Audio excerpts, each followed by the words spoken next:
Welcome back to TLDR's daily briefing for Monday the 17th of March 2025. In today's episode, we cover Syria-Lebanon border clashes, the economic impact of Trump's tariffs, and an upcoming Trump-Putin phone call. But first, reforms to the UK's benefits system. Here in the UK, it's expected that Home Secretary Yvette Cooper will, on Tuesday, announce changes to the welfare system. Specifically, she is expected to reduce benefits in order to reduce the overall welfare bill.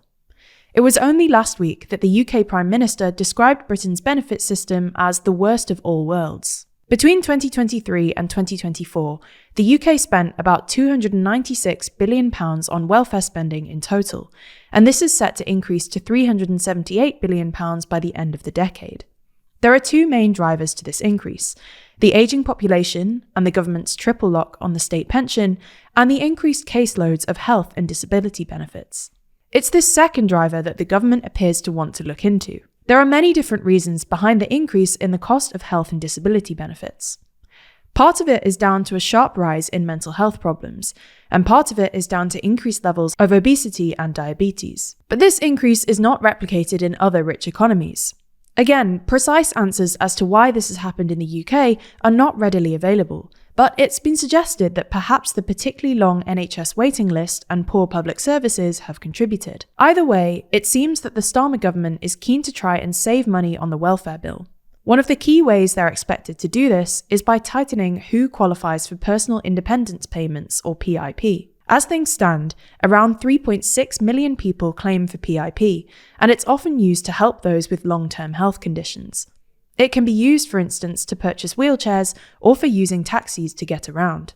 Even the mere suggestion that they could change the requirements for PIPs has caused backlash from Starmer's own backbenchers. One backbencher told the BBC that a PIP freeze would be unforgivable. It's also provoked warnings from charities. The chief executive of Citizens Advice claimed the government was pulling the quick and easy lever by taking money out of the system. We'll have to wait and see exactly what the changes are tomorrow. You're listening to TLDR's daily briefing.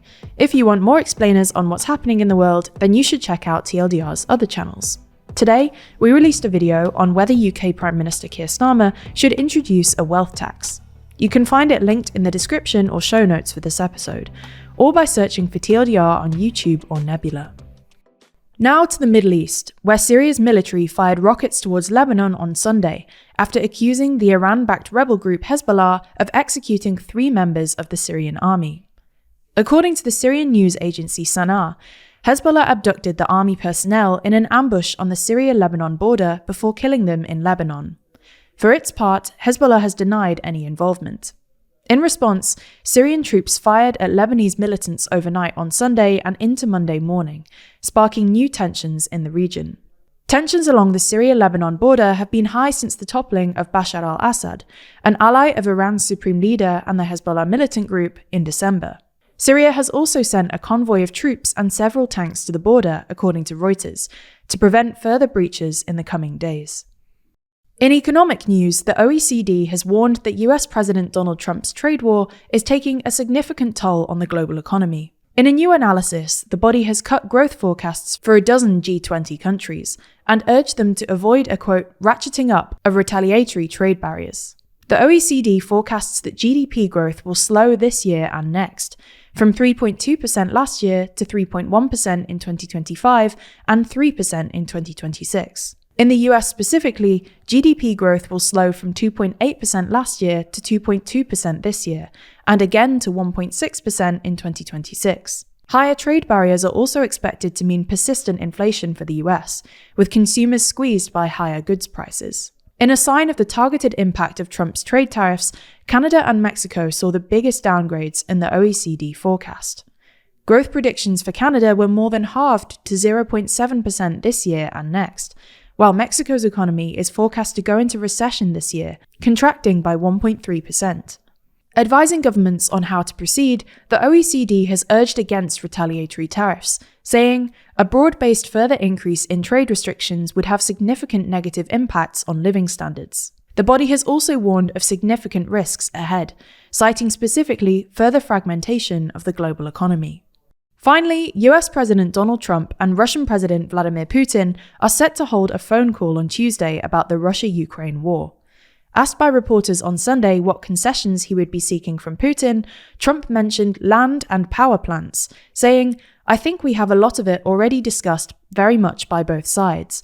We're already talking about that, dividing up certain assets." It comes after a 30-day ceasefire plan was agreed to by Ukraine, but Putin made clear that Russia will not accept a pause in fighting, nor renege on its war aims. The EU's top diplomat, Kaja Kallas, said this shows that Russia doesn't really want peace. That's all for today. We'll be back with you tomorrow, so make sure you're subscribed wherever you listen. In the meantime, if you want to support the show, then consider grabbing a copy of our physical magazine Too Long. The next edition, coming out in April, covers the world's 25 most influential people, as ranked by us, the TLDR team, and you, the TLDR audience. Inside, we unpack who these influential people are, explain how they got their influence, and tell stories about how they choose to wield this immense power. The entire magazine is beautifully designed, contains a bunch of other stories, and runs over 72 pages of our best journalism. If you're interested, you can use the code TLDRDaily at the checkout to get £2 off your copy, which brings the cost of a subscription down as low as £5.99.